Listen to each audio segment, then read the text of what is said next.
Renegade row. So if you're seeing this, the equipment-free version, you can do this with dumbbells, totally fine. This is very often misunderstood movement, very often done way too heavy, and I would prefer someone master this with body weight before they even touch a weight, but you do you. In terms of how this is best executed, this is a do less ab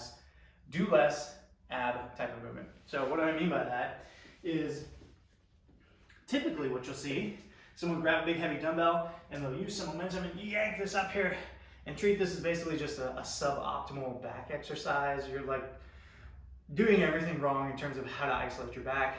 But again, people can do whatever they want outside of this context.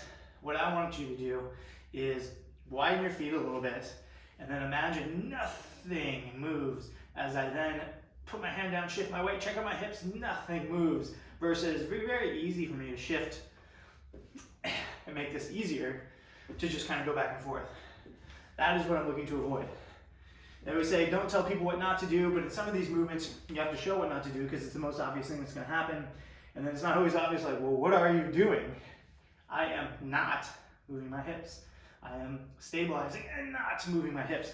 And if you go those slow and methodical, crushingly difficult, amazing, again, for the more kind of dynamic elements of midline stabilization, not just getting the six-pack muscles going, the relationships between your shoulders and how they stabilize with your abs, the relationship between your hips and how they stabilize with your abs.